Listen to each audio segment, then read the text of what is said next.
This morning you woke up, walked into your bathroom, turned on the hot water, squeezed a strip of toothpaste onto your brush, lathered soap across your skin, rinsed off, and you felt clean. It's what you've always done. Your whole life, your entire modern world. But stop for a second. What if all of that vanished? No shower, no toothpaste, no soap, no toilet. What would you do? That question isn't a thought experiment. It's the reality your ancestors faced for millions of years. And here's what might surprise you. They were still clean, in their own way. A way completely different from what you imagine. Let's start with something you use every day. Your toothbrush. What do you think your ancestors did when a piece of tough meat got stuck between two teeth? Leave it there? Wait for it to rot?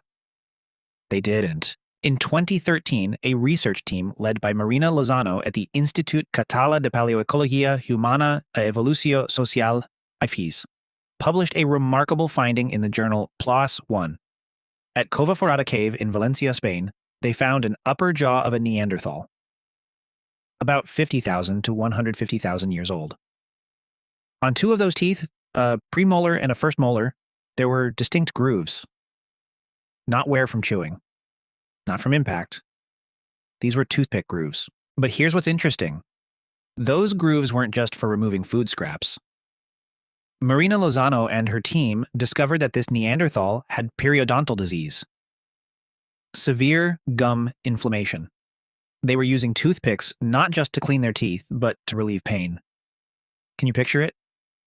50,000 years ago, a Neanderthal with sore gums found a small branch or a stiff blade of grass and gently probed the painful spot. They were self-medicating their own pain with a toothpick. And they weren't the only ones. At Stajnia Cave in Poland, archaeologists found Neanderthal teeth about 46,000 years old. On the tooth surfaces were spiral grooves, clear evidence of toothpick use. Nowaczewska from the University of Wrocław confirmed it. This is dental hygiene evidence. But the story goes back much further. Toothpick grooves have been found on fossils of Homo habilis, your ancestors from 1.6 to 1.9 million years ago. Anthropologist Hlusko from the University of California, Berkeley has studied these marks. Nearly 2 million years? Your ancestors used toothpicks for nearly 2 million years. Before toothbrushes, before toothpaste, before dentists. What about cavities? You probably think they had terrible tooth decay. The truth? Neanderthals and ancient humans barely had cavities at all. Why? No sugar, their diet was rich in fiber, heavy in meat, low in starch. And constant chewing tough meat, chewing roots, chewing bone, acted like natural tooth cleaning. You eat sugar every day. They didn't. That's why you get cavities. They didn't.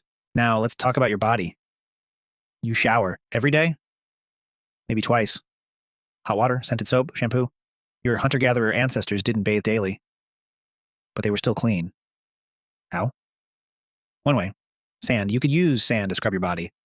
But be careful, not on sensitive areas. Sand removes dead skin cells, dirt, and excess oil. Or use moss, a handful of soft, absorbent moss, gently rubbing. But there was another method, far stranger. Red clay, ochre. You may have seen the Himba people of Namibia applying red clay to their hair and skin. It's not decoration.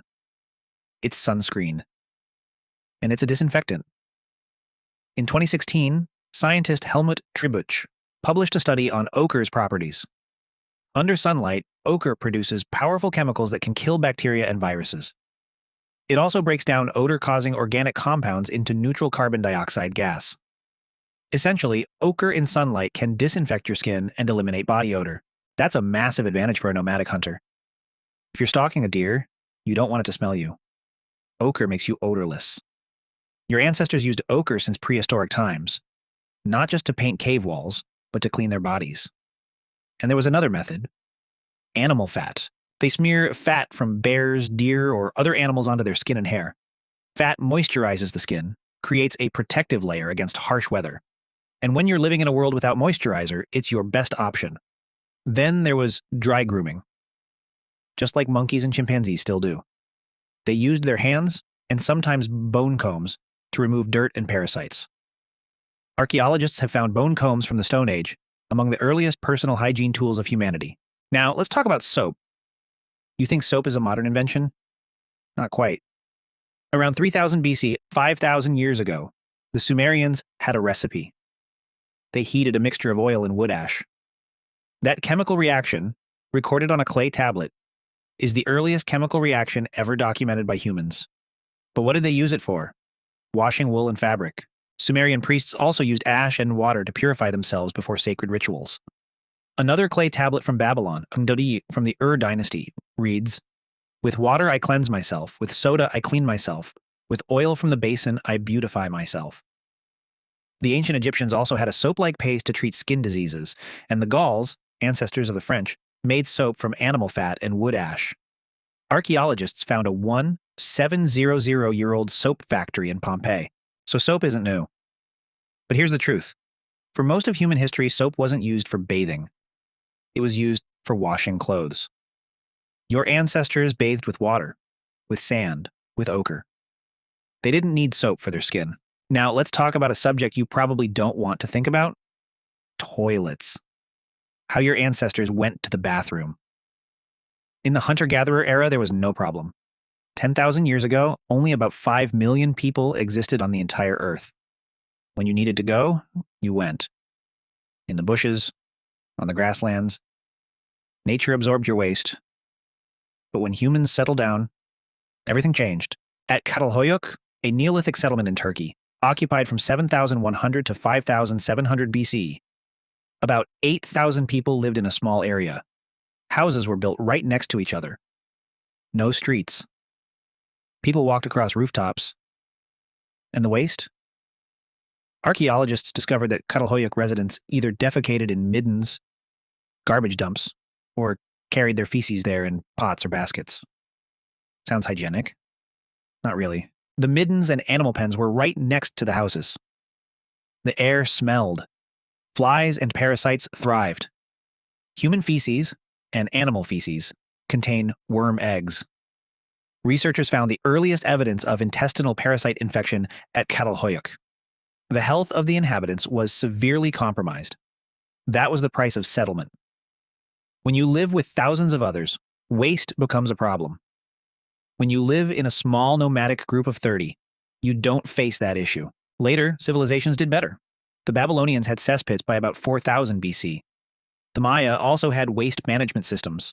The Vikings, no sewage system. Waste appeared all over their towns. But it was the Romans who truly made public hygiene part of urban life. They built public baths, thermae, with hot and cold water. They used a strigil, a metal scraping tool, to scrape sweat and dirt off their skin. They bathed daily, but that was 2,000 years ago. For millions of years before that, your ancestors had no public baths. They had rivers. They had natural hot springs. They had sand. They had ochre. They had animal fat. And they had each other to help groom, to remove parasites. So how are you different from your ancestors? You shower every day. They might not have bathed for weeks, but they were still clean in their own way. You use fluoride toothpaste. They used twigs and grass-stalks. And they had fewer cavities than you. You have a modern toilet. They had bushes and midden heaps.